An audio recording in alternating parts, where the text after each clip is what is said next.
In today's episode, I'm going to be sharing with you the practical tips and ideas that you can apply to build unstoppable motivation to stick to your diet and exercise habits.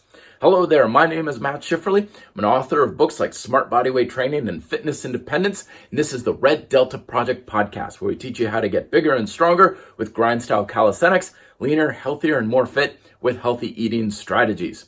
So motivation's a big topic these days. You see a lot of stuff on social media, particularly all about trying to motivate you to go to the gym and stick to your habits. And if you're going through hell, just keep going, as Churchill says and stuff. But this is often a very backwards approach when it comes to practical application for motivation. We need to address this because a lot of what we do when it comes to making our choices in health and fitness and life is very autonomous. You probably, if you're an adult listening to this, you don't have a parent or a teacher or instructor making you make your food choices at home. You're making your own foods. You're going to the gym on your own volition. So motivation is incredibly important, because if you don't have that motivation, you're kind of DOA on the things that you need to do. Now, there's a few things that people try to do when their motivation is low, which are the absolute worst things you can possibly do, which make the problem 10 times worse. The first one is the just do it approach to motivation. Great slogan for an ad campaign, horrible approach to practical application to doing the things you need to do. And the reason for this is because motivation is a legitimate barometer for what's working for you and what's not. When you don't have motivation to do something, that's just as serious as like an injury to your arm. Like if you're doing an exercise and suddenly your shoulder pops out of joint, you don't just say, oh, just do it, just ignore it, just fight through it, just keep going no matter what's going on. Because you're like, dude, my shoulder's out of joint. I need to address this. This is a bad thing. A decrease in motivation, especially chronic, where you don't want to do something for long periods of time, is just as serious and just as legitimate. It's not a personal weakness. It doesn't mean you lack motivation or you're not a strong-willed individual. It's literally the universe or in your life saying, what you're doing sucks. Stop doing it this way. And if you ignore that, like pain in your shoulder, it's just going to get worse and worse and worse. Now, when people lose motivation, sometimes they quit, which doesn't work out very well in their favor, because eventually it returns again, and then they just kind of get this ups and downs throughout their habitual pattern over time. And sometimes people will also try to think their way out of an emotional lull or a motivational lull, where they'll have like motivational scenes all around them, or these little cheesy posters. You see this on Instagram all the time, this fitspiration and stuff, thinking that you can think your way into motivation. This doesn't work very well as well, because motivation has nothing really to do with what you think. It's what you feel. It's how you emotionally resonate with the habits that you're practicing. And when we are increasing or decreasing our motivation, it's because of a balancing act that's going on inside of us. And you can't just make that happen with some cheesy saying or a motivational poster or something, because you can read this stuff all day long, but if how you feel about sticking to your habits doesn't change, your motivation's not going to change. So there's a very simple formula that you need to use to address your motivation. And this is true for human nature, for all of our decisions. Essentially, it's kind of like that old economics class of cost to benefit ratio that you learned about in school. Well, motivation works the same way, only on an emotional level. On one side, you've got the pros, the benefits to doing the thing, right? To eating a salad for lunch, going to the gym, having a morning workout routine, meditating, whatever it is, there's pros and benefits to doing that. But at the same time, there's always cons to it.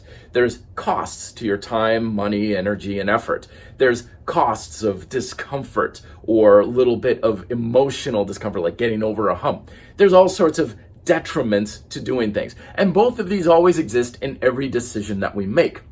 Now, how our motivation works is that it's the balance between these two. Again, homeostasis rules all. That's one of the basic principles that governs the universe we live in, and it governs our decisions. So when our pros are really high and the cons are really low, we have like a slanting path of least resistance towards taking action and doing the thing that you need to do. Okay?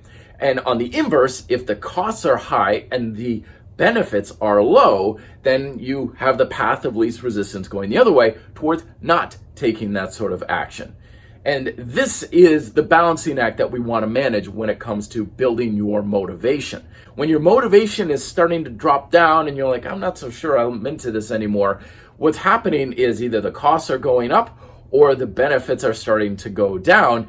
And instead of trying to just force yourself through it or think your way out of it or quit, what you want to do is get those costs back down and bring those benefits back up, and your motivation will return. So let's talk about some practical ways that you can do this.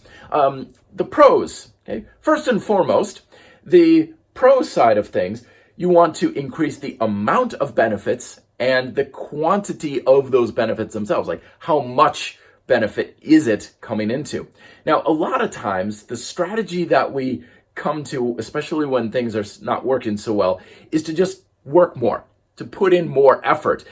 And this isn't a terrible strategy for beginners, because sometimes, if you're only going to the gym for 5 minutes once a week, going to the gym twice a week for 15 minutes, that's probably going to be a lot more beneficial. So it works to a degree.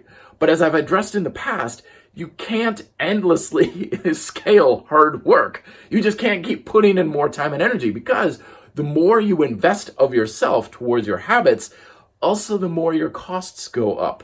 So you could be like, I'm going to get more benefit from going to the gym every single day.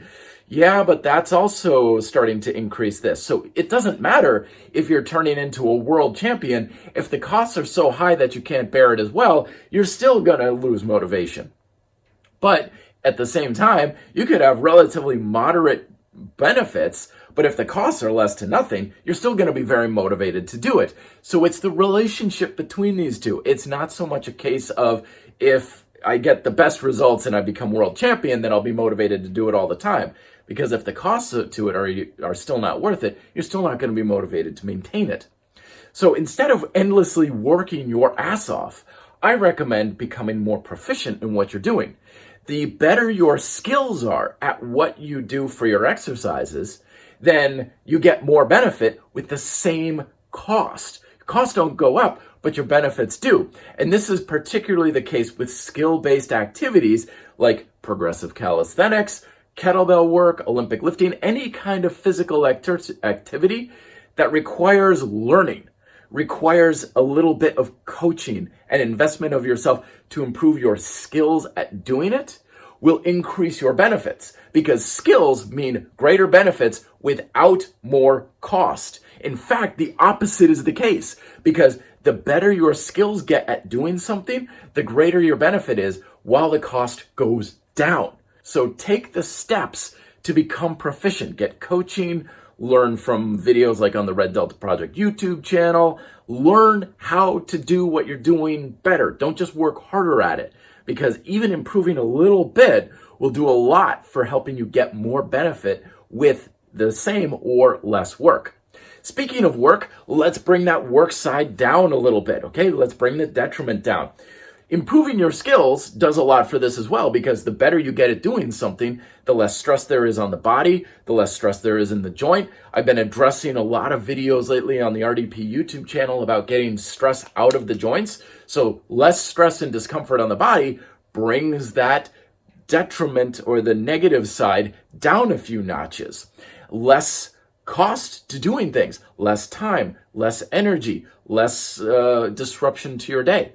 Again, this is one of the reasons why I love bodyweight training, because the costs to doing the activities are so incredibly low. You don't need a gym, you don't need fancy equipment, you don't need long workouts. You can get something pretty beneficial in literally just a few minutes a day. It doesn't take a whole lot. So with the cost really low, plus you're engaging in a skill-based activity that can bring mobility, stability, strength, body awareness, loss of joint pain, discomfort, less stress on the nervous system, decrease in stiffness and pain. I could go on the benefits of bodyweight training. You got this, you got that, and you've got a ton of motivation to go and keep your habits. Same thing with diet, right? I've talked about how the reason why most people can't, quote, eat right is because most of the strategies out there when it comes to eating right are based on restriction and deprivation. You ask people, what do you do for your diet? Like, I don't eat this, I don't eat that, I make sure I don't eat this, I stay away from that. And there's all sorts of like motivational sayings and everything out there about staying on the course. And it's garbage. It's nonsense. I used to fall for that stuff too. But the reason why we think we need all that stuff is because our approach to modern diets with restrictive eating is the exact opposite of what we should be doing. The healthy eating strategy or approach that we have here at the Red Delta Project flips it on its head. Instead of saying how much cost and suffering and stress can I impart on my body, and how much, which oftentimes means don't eat the things you don't enjoy, don't get as much as you can out of it, don't eat quote addictive foods. I mean, I've literally heard people say, if it tastes good, don't eat it. That's the worst advice you could possibly give somebody.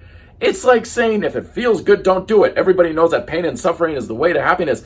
It's sick, is really what it is. It is pure insanity.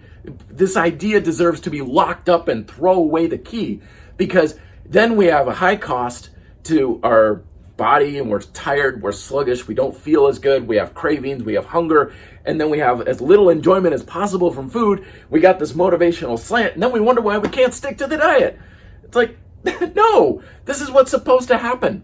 But healthy eating strategy here, of course, is the exact opposite, with applying to the four appetites and trying to get as much enjoyment and satisfaction from food as possible with efficient like cooking techniques and as low cost and negativity and discomfort as possible around food.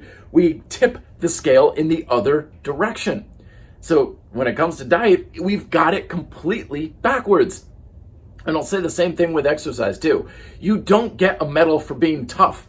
You don't get, accolades and even bragging rights for blood, sweat, and tears for making it hard on yourself. Imparting stress and hardship on yourself is not a good idea, because all you're doing is increasing the cost and keeping the pros even the same or lower.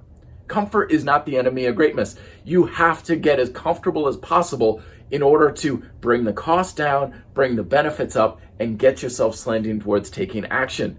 You don't want to just make yourself uncomfortable for no good reason. Life will make you work hard and blood, sweat, and tears enough on its own. You don't need to do it proactively.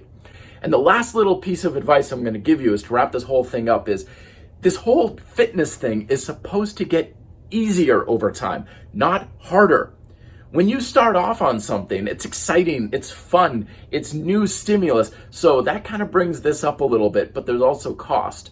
So you got this honeymoon period, but this eventually wears out a little bit. You get used to what you're doing. You get that hedonic adaptation where what's new and shiny and wonderful just starts to become meh and normal. So this comes down a little bit, but if the costs are still high, whoop, there goes your motivation. And then people are like, I don't understand why I start to lose motivation. Or you keep trying to work your way towards better results and you crank up those costs. And again, you're sliding even more and more in this direction. But I don't struggle with this stuff anymore. I mean, that's the whole point of Fitness Independence in the book I wrote, is it's not supposed to be a struggle. It's not supposed to be something that is an epic battle day in and day out that you just fight to live another day. It's supposed to be easy over time. It's supposed to be more beneficial. The costs are supposed to go down. It's supposed to be something, that you get more benefit and more motivation to stick to it over time. And if you find yourself going the other direction, you don't want to say, well, I guess this is just the way it is. I'm going to just suffer through it, when all it could take is saying, I'm going to quit the gym and start training at home, bring down the costs. I'm going to do bodyweight training, don't need expensive equipment, bring down the cost. Cut my workout time in half, bring down the cost. Oh, but I'm also feeling no more pain in the joints, increase the benefit. Oh, I'm feeling stronger and more functionally fit, increase the benefit. The more you can do this, the more your motivation will increase and the easier this whole health and fitness thing becomes.